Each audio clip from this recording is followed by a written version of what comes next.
오늘 제가 말씀드릴 내용은 자폐 스펙트럼 양육 기술 훈련입니다. 아까 우리 최정원 과장님께서 국립정신건강센터에서 지금 일어나고 있는 이 CST 프로그램에서 간략하게 소개를 해주셨는데요. 제가 오늘 조금 더 자세하게 설명을 드릴 수 있을 것 같습니다. CST는 케어기버 스킬스 트레이닝이라고 의 약자입니다. 그래서 부모 교육인데요. 부모 교육의 내용에 대해서는 대개는 이렇게 세 가지 정도를 축약을 하고 있습니다. 하나는 기능 증진, 또 하나는 도전 행동, 문제 행동이 생겼을 때의 대처 방법, 마지막은 관계 형성, 정서교류, 의사소통을 증진하는 것입니다. 기능 증진 같은 경우에는 아이를 대상으로 할 때가 많고요. 도전 행동, 문제 행동 같은 경우에는 일단 발생한 이후에 우리가 하게 되는데 조금 더 행동적인 직접적인 어프로치가 있다고 생각을 하면 사실은 가장 어려운 부분이 이 부분인 것 같습니다. 관계 형성, 의사소통 부분입니다. 사실 자폐 스펙트럼 장애를 우리가 정의 내리라고 하면 DSM 상에서는 의사소통과 상호작용이 떨어지고 이와 관련해서 언어도 지연이 있는 경우 플러스 있거나 언어의 지연은 있을 수도 있고 없을 수도 있습니다. 플러스 상동행동이나 뭔가 restrict 그러니까 제한된 interest 관심사인데요. 그러다 보니까 사실 이 부분이 커서가 보이시나요? 네. 이 부분이 자폐 스펙트럼 장애의 어떤 의미에서는 핵심인데 이 부분이 사실 굉장히 어려운 부분이 있고 사실 이 부분 때문에 이러한 문제 행동이나 도전 행동이 생기는 경우가 왕왕 있습니다. 이 부분에 대해서는 조금 뒤에서 자세히 말씀드리도록 하겠습니다. 오늘 이렇게 영광스러운 자리에서 발표할 수 있어서 너무 감사드리고 저를 초대해 주신 우리 최정원 과장님, 곽경 선생님께 다시 한번 감사드리는데요. 제가 이제 여기 병원에 저는 여기 친정 같은 곳입니다. 2010년에 여기에서 2010년부터 2019년까지 제가 약 9년 동안 소아정신과에서 근무를 했고, 원래 1년 전에 안 됐고, 첫 번째 해는 성인정신과에 있었고요. 그 있는 동안 다양한 일을 하게 되었었습니다. 그래서 국립정신건강센터의 조기증진 치료, 아까 말씀해 주신 모아애착 프로그램이라든가 발달증진 프로그램 처음에 이제 와서 열심히 했고요. 사실 이 부분에 있어서 홍강희 교수님이 개입 도입하시고 곽영 선생님이 오픈하시고 했던 거를 받아서 저는 이제 운영하기 굉장히 바빴던 시기였던 것 같습니다. 근데 그때 그걸 운영을 해보니 부모와 아이하고의 관계가 굉장히 중요한데 사실은 이 부분이 또 부모님에서 가장 어려워하시는 부분 중에 하나라는 거를 알았고요. 사실 기능 증진이라는 측면에서는 치료받을 수 있는 곳도 많고 또 굉장히 다양한 접근 방식이 있는데 비해서 부모와 아이의 애착을 증진시키고 근데 이제 그 당시에는 애착의 증진이었지만 지금 생각해도 보면 의사소통의 향상이었습니다. 그거를 이제 하는 방법에 대해서는 사실 모아애착 끝나고 나면 더 확장되거나 발전시킬 프로그램은 많지는 않았었던 걸로 기억을 하고요.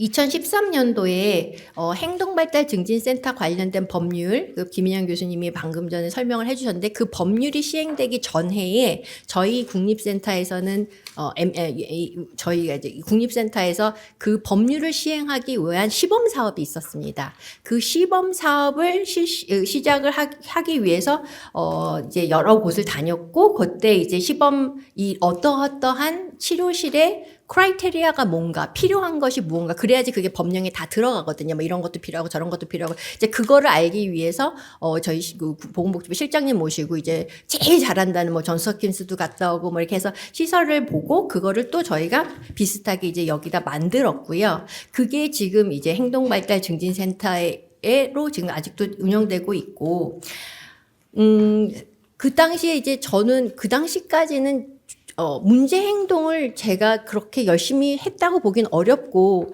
항상 부모님께서 오셔서 아이가 이런 행동을 하니까 힘들어요, 저런 행동을 하니까 힘들어요, 학교에서 문제가 생겨서 이렇게 말씀을 해주시면 이제 같이 브레인스토밍 했던 것 같습니다. 아, 이렇게 해볼까요? 저렇게 해볼까요? 뭐, 그리고 약도 막 써보고 막 굉장히 여러 가지 노력을 했는데, 사실 요게 내려옴으로써 치료를, 문제 행동이라는 게 이런 식으로 체계적인 접근이 필요하다라는 걸 깨닫게 되고, 그래서 이제 그거를 열심히 이제 가이드라인도 만들어보고 여러 그 전문가들을 오시라고 해가지고 그 치료법도 고민해보고 했는데요. 거기서 제가 아마 의사소통이 얼마나 중요한지를 깨달은 것 같은데, 사실은 아이들이 이 치료센터 안에서는 치료 그 용구도 있고, 여기 벽도 다 아까 보셨지만 벽도 다 이렇게 쿠션으로 다 박혀 있고요. 그리고 치료사님은 또 굉장히 훈련을 많이 받으신 분이시잖아요. 그래서 이럴 땐 이렇게 하고 저럴 땐 이렇게 하고 문제 행동이 생기면 이렇게 소구하고 저렇게 소구하고 이런 거를 다 아시기 때문에 사실은 치료실 안에서는 상당히 많은 호전이 있으나 집에 가면 또 원래대로 돌아가는 경우를 제가 왕왕 확인을 했습니다. 그래서 그렇다면 이거를 어떻게 부모님들께 잘 전달을 해드릴까라는 고민에서 이제 루비라는 프로그램이 있다라는 그거를 이제 그 에모리 가서 보고, 에모리는 저희가 그 MCPP 아까 최 과장님 말씀해 주셨는데 치료사 선생님들이 너무 많이 다치시는 거예요. 그래서 어떻게 하면 안전하게 치료사 선생님들이 그 아이들을 돌볼 수 있느냐를 고민을 하다가 에모리에 있는 그 프로그램 MCPP를 배우러 갔는데 거기 루비라는 게 있다는 거예요. 그래서 그거를 보고서는 이제 책을 번역을 했는데요. 그 루비는 사실은 부모 문제 행동을 그 전 치료실은 문제 행동을 아이에게 소거를 시키는 거라면, 루비는 그 문제 행동을 부모님을 교육해서 그 문제 행동을 소거시키는 거였습니다. 그래서 이게 그때 이렇게 하는 거구나라는 좀 생각의 전환이 있었고, 근데 이제 항상 제가 부모님들 항상 존경한다고 말씀을 드리는데, 정말 그 한 아이를 키우는 게 너무너무 힘드세요. 그러면서 이제 근데 다양한 진료를 보다 보면 그 부모님들께서 저한테 많은 걸 가르침도 주시고 여러 가지 뭐 옵션도 이게 여러 가지 알려주시고 하시는데, 제가 사실은 이 가장 많이 받는 그 당시의 질문이 이거였습니다. 집에서 내가 어떻게 해야 하나요? 어떤 치료가 좋을까요? 근데 이게 치료가 이제 되게 다양하게 많잖아요. 근데 사실 그 치료가 어떤 애한테는 맞고 어떤 애한테는 안 맞을 수 있습니다. 저는 이제 그 모든 치료와 아이가 궁합이라고 생각을 하거든요. 절대적으로 좋은 치료도 없고 절대적으로 나쁜 치료도 없고 그 아이에게 맞는 치료와 맞지 않는 치료만 있다고 생각을 하는데, 그러면 이거를 전문가가 매번 이거 하세요, 이거 하세요, 이거 하세요 그렇게 할 필요도 없고 사실 할 수도 없고요. 그러면 이제 어머님들이 그렇게 하실 수가 없으니까 인터넷을 찾아보시고 막 맘카페 들어가 보시고 해서 그럼 내 아이 머시기 우리 사랑이에 가장 적합한 치료가 뭔가를 이제 막 고민을 하시고 비슷한 사례들을 보시면서 그렇게 해서 맞춰가시는 경우가 많이 있는데, 사실 그런 거를 알기 위해서는 조금 더 방향성을 가지고 아시면, 왜냐면 애들은 계속 발달을 하기 때문에 그 당시에 필요한 필요가 또 그 한 가지가 아니고 계속 바뀌거든요. 그때마다 전문가랑 상의하는 것도 참 어렵잖아요.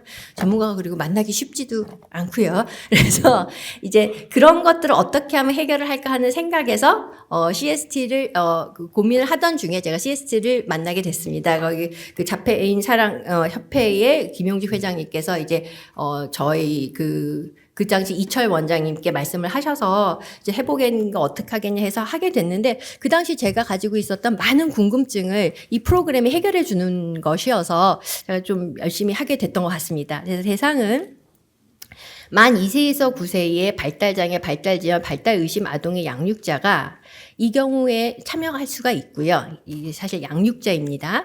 진단받지 않는 경우에도 할 수 있습니다. 이게 뭐 발달장애나 지적장애를 꼭 진단을 받아야 될 필요 없고요. 그냥 우리 아이가 조금 느리다, 발달이 조금 이렇게 뭔가 전형적이지 않다라고 느끼면 사실은 진단 없이도 얼마든지 참여가 가능하시고요. 연령 범위, 상황 세팅에 따라 약간은 조정이 가능할 것 같고요. 하지만 대부분은 하시겠다고 하시면 여태까지 안 받은 경우는 없었습니다. 또 1차 관리, 건강관리 제공자, 지역보건 종사자, 전문가에 의해서 추천받은 양육자면 아무나 참석하실 수 있고요. 프로그램은 원래 WHO에서 비전문가를 훈련해서 치료 프로그램을 전달하기 위해서 사실은 만들었습니다. 뭐 리소스가 굉장히 많은 그런 데를 타겟으로 해서 만들지 않았고요. 저소득 저자원 세팅에 맞게끔 조성 가능하게 하고 그다음에 근거 기반 중재를 효과적으로 그런 저소득 저자원 국가에서도 할 수 있도록 그리고 저비용 무료 접근성을 지향하게 그러다 보니까 기존 지역사회 서비스와 협력을 하고 지역 특성을 반영하도록 이렇게 디자인을 했는데요. 사실은 그래서 저도 처음에 이걸 들었을 땐 이거 우리나라에 맞지 않아. 우리나라는 저소득 국가가 아니야.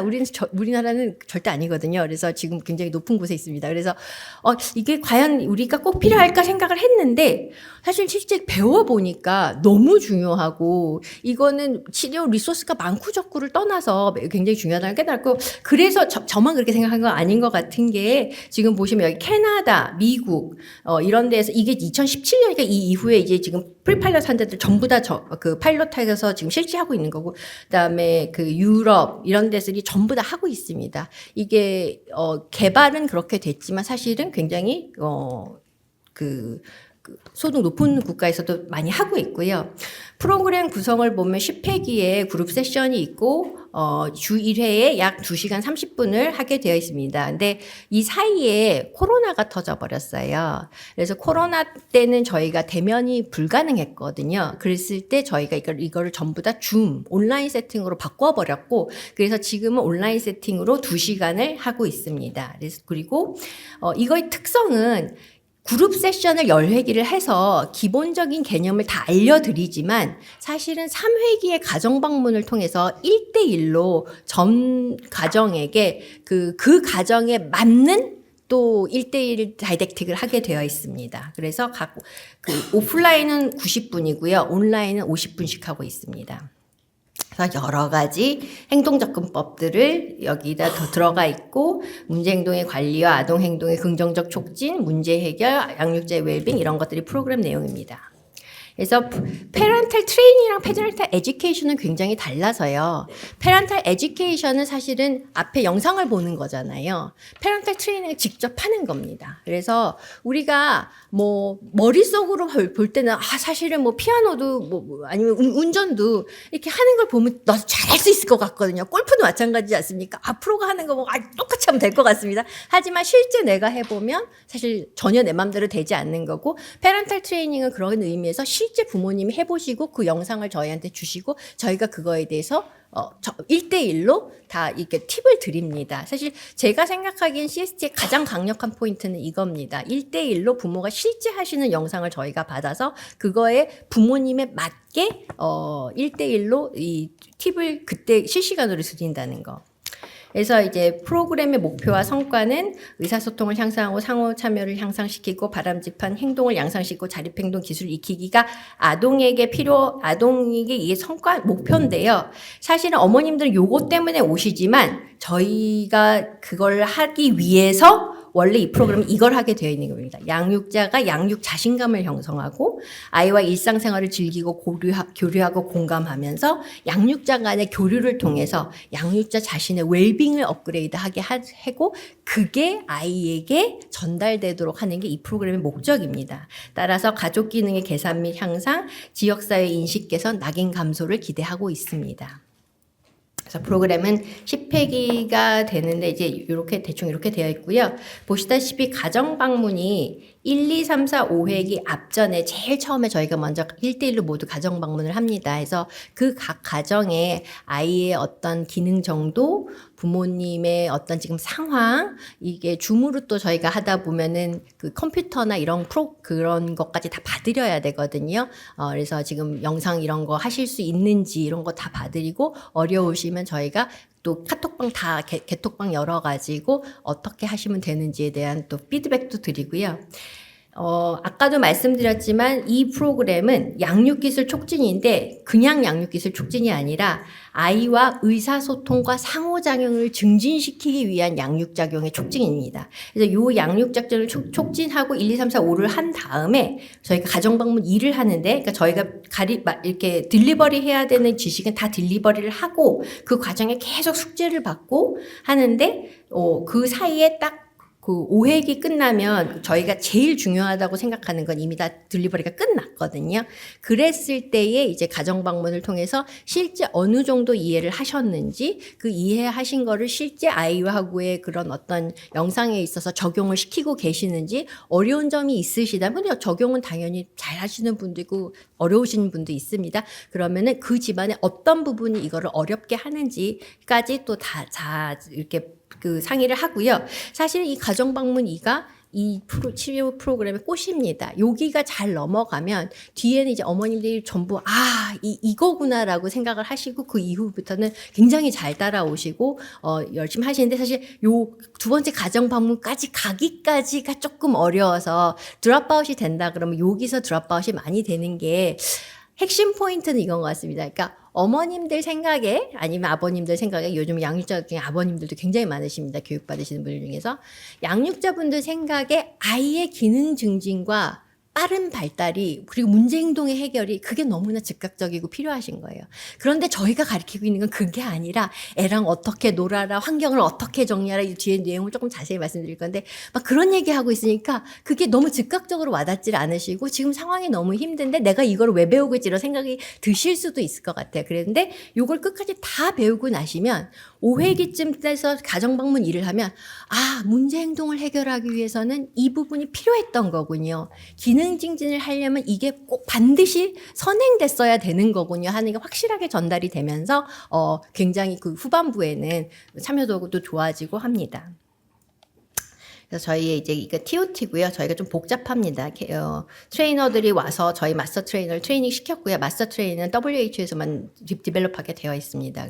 그리고 패실리테이터는 마스터 트레이너들이 디벨롭할 수 있어서 지금은 패실리테이터만 우리나라에서 만들 수가 있고요. 그 패실리테이터들이 마스터 트레이너랑 3명, 그러니까 1명의 마스터 트레이너랑 2명의 패실리테이터가 한 조를 이뤄서 케어기버에게 이 프로그램을 전달하게 되어 있고요.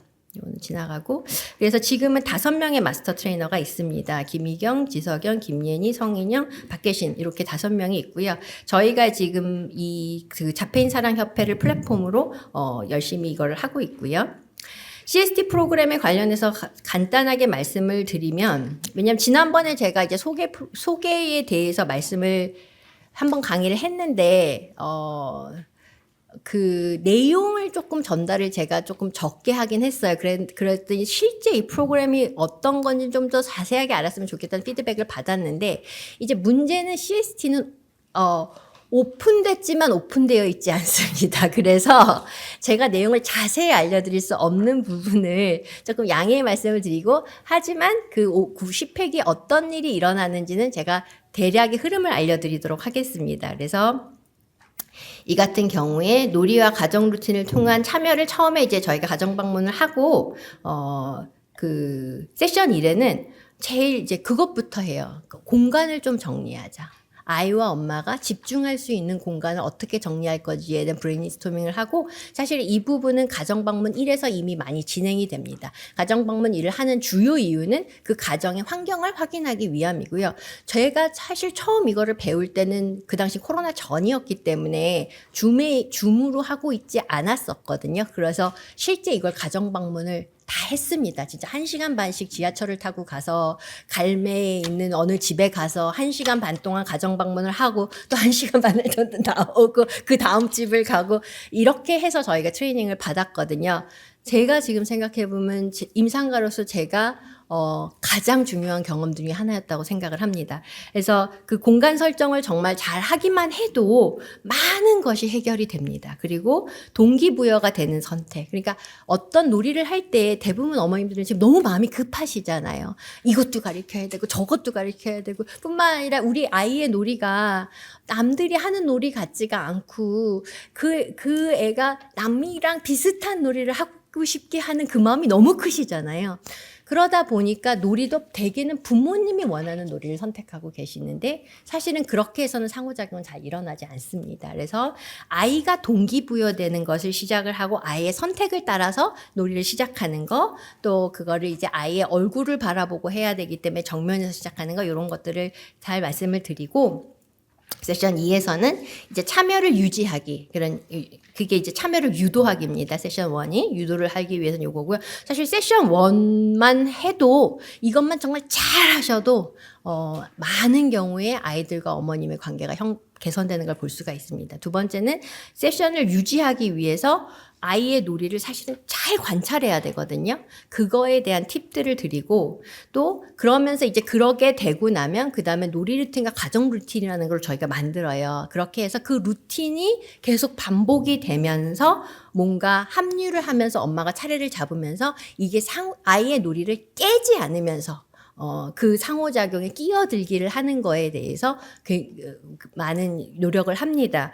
그리고 그러다 보면 이 놀이가 조금 엄마도 애가 틱탁 틱탁 하다 보면 그거를 조금씩 확장을 해서 아이가 자기가 좋아하는 놀이가 확장이 되면서 굉장히 재밌을 수도 있다라는 걸 경험할 수 있도록 엄마의 유도에 의해서 이제 가는 것들을 이제 보여드립니다. 그리고 4, 5 세션은 의사소통을 이해하기가 촉진하기인데요. 사실 비언어적 의사소통을 이해하는 것이 저는 문제행동 치료의 그냥 핵심이라고 생각을 합니다.